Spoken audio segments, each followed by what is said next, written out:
सभी छोटे बड़े श्रोताओं को सुनीता भटनागर का प्यार भरा नमस्कार। ऑडियो स्टोरीज के हमारे चैनल कहानी जगत में आप सभी का स्वागत है। आइए सुनते हैं भारती पंडित जी द्वारा रचित कहानी रंगत गुलाबी। बात भले कितने ही सरल और मजाकिया तरीके से कही गई हो, सर्र से तीर की तरह जाकर धंस गई थी गरिमा के मन में। घर की व्यवस्थाओं में लगी औरत जाहिल और गंवार, जब उसी औरत को घर के बाहर एक अवार्ड भी मिल जाए तो वाहवाही, और घर में उसके समर्पण का क्या। यहाँ तो चाहे खाल की जूती ही बनाकर सबको क्यों न पहना दे, यही कहा जाएगा कि थोड़ी चुप रही है जूती। ससुराल वालों या पति की ओर से यश ना मिले समझ में आता है, मगर अब बच्चे भी उसी स्वर में। ये तो अच्छा हुआ कि बहू रसोई में थी, वरना कितना नीचा महसूस करती उसके सामने। और ऐसा पहली बार नहीं, बार बार होता जा रहा था। कितने उत्साह से खाना बनाने में जुट गई थी वह जब अनुभा का फ़ोन आया था। माँ, ऑफिस के काम से पूना आ रही हूँ, लंच घर पर ही करूँगी, शाम की फ़्लाइट है वापसी की। अनुभा गरिमा की ब्याहता बेटी, जो एक अंतर्राष्ट्रीय कंपनी में उच्चाधिकारी है। उसका एक पैर हमेशा फ़्लाइट में ही रहता, कभी मिलकर बैठने बात करने का समय ही नहीं मिलता। अतः अनुभा का फ़ोन आते ही गरिमा उत्साह से भर गई थी। उसने आग्रह करके आदित्य और बहू को भी रोक लिया था। परेश ने ज़रूरी मीटिंग का वास्ता देकर लंच पर रहने में असमर्थता दिखाई थी, मगर वे शाम को एयरपोर्ट जाने वाले थे।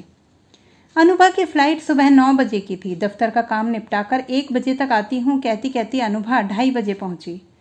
उसे देखकर बस एक उलाहना ही तो दिया था गरिमा ने। अभी भी वैसी की वैसी ही हो अनु, घर की तो सुध ही नहीं। माँ को तो बस इंतज़ार ही करना है। कम से कम आज तो समय से आती, अब 2 घंटे में जाने की रट लगाओगी। माँ, आप भी ना, बाहर काम करने वालों की जान को लाख मुसीबतें होती हैं, सब इतना आसान नहीं होता है जैसा आपको लगता है, अनुभा खींच कर बोली। छोड़ो ना दीदी, माँ क्या जाने भला बाहर के संकट। उनकी तो जिंदगी घर में कट गई, आराम से एक परफेक्ट हाउसवाइफ बनकर।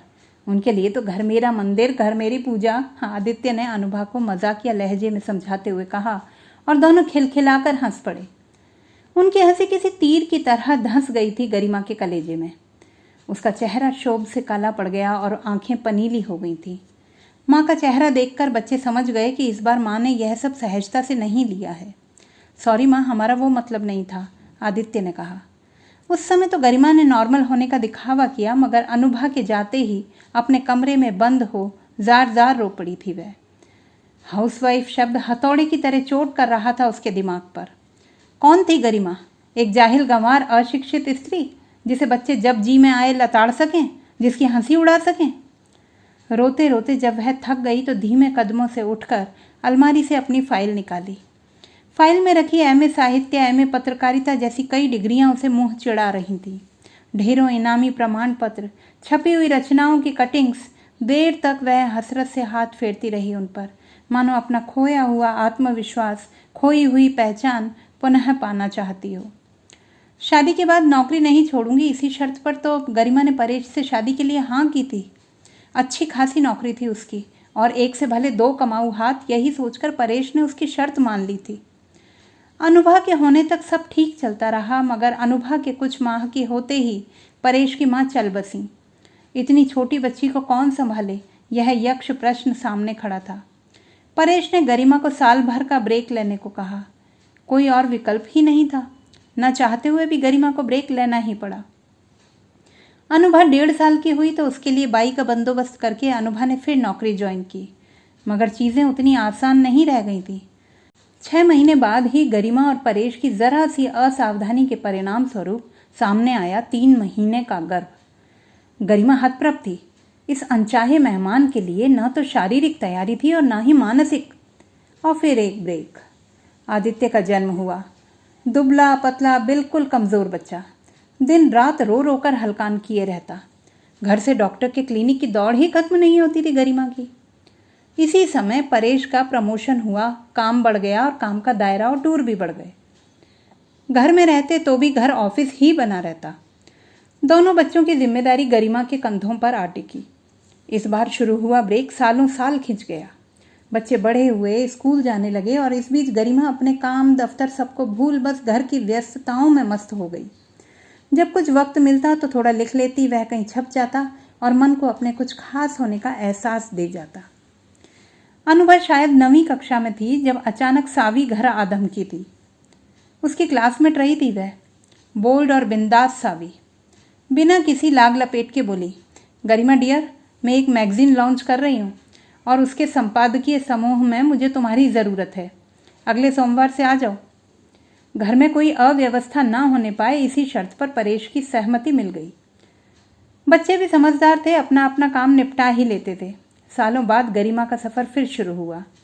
साहित्यायन का पहला अंक छपा, उसे अच्छा प्रतिसाद मिला। गरिमा का काम बड़ा, पूछ परख बड़ी, थकी हारी घर आती तो बच्चे शिकायत करते। वो दिन कितने अच्छे थे जब माँ हमेशा सामने रहती थी, वह मुस्कुरा देती थी। एक दिन काम वाली बाई भेद भरे स्वर में बोली, दीदी, बच्चे बड़े हो रहे हैं, उन्हें माँ बाप की देखरेख की ज़रूरत होती है। आप और साहब बाहर रहते हैं, बच्चे दिन भर घर में अकेले, कहीं कोई ऊंच नीच हो गई तो? अरे दोनों बहुत समझदार हैं, ऐसा कुछ नहीं होगा, गरिमा ने हंसकर कहा था। मगर ऊंच नीच तो हो चुकी थी। एक दिन कुछ कागज़ घर पर छूट गए थे। उन्हें लेने दोपहर को अचानक घर पहुंची तो घर के सामने 2 गाड़ियां खड़ी दिखीं।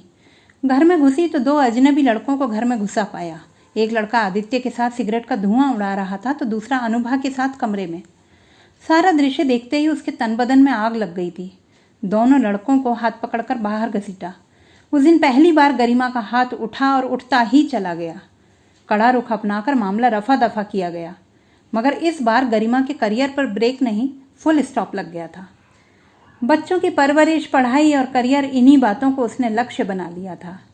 अचानक एक तेज आवाज हुई, शायद कोई विमान घर के ऊपर से गुजरा था। गरिमा की सोच अनवरत थी। एक स्त्री तत्परता से घर बाहर का मोर्चा संभाल सके, इसके लिए उसे भी परिवार के सहयोग और ईमानदार रिश्तों की आवश्यकता होती है। आज मेरी हंसी उड़ा रहे ये बच्चे अपनी गलतियां कितनी आसानी से भुला देते हैं। यह भी भूल जाते हैं कि यदि उनकी माँ करियर विमन से होम मेकर ना बनी होती तो वे करियर की इन ऊंचाइयों को छू भी ना पाते, किसी गर्त में डूबे होते। प्रतिमा ने कागज संभालते हुए कड़वाहट को झटकने का उपक्रम किया। तभी फाइल में से कार्ड गिरा, सावी मेहरा, साहित्यायन। अचानक गरिमा के मन में एक विचार कौंधा। उसने सावी को फोन लगाया। हाय गरिमा, बोल, कैसे याद किया? 50 की उम्र में भी सावी उतनी ही जिंदा दिल थी। सावी, मैं वापस आना चाहती हूँ, कोई स्कोप है क्या? Garima, is this you? I don't believe. Great, सुबह 11 बजे गाड़ी भेजती हूँ, तैयार रहना, देख लेंगे बेस्ट क्या हो सकता है। रात को डाइनिंग टेबल पर गरिमा अपेक्षाकृत शांत थी। डिनर खत्म होने के बाद संतुलित शब्दों में उसने अपनी बात शुरू की। अब घर में बैठे बैठे मैं उकताने लगी हूँ। मैं कल से साहित्यायन वापस ज्वाइन कर रही हूँ। व्हाट? आदित्य का मुंह खुला रह गया था। परेश ने सहमति में सिर हिला दिया था। बहू असमंजस में थी। आदित्य ने रुष्ट होकर कहा, माँ, ये क्या बचपना है, हमारे जरा से मजाक का ये नतीजा।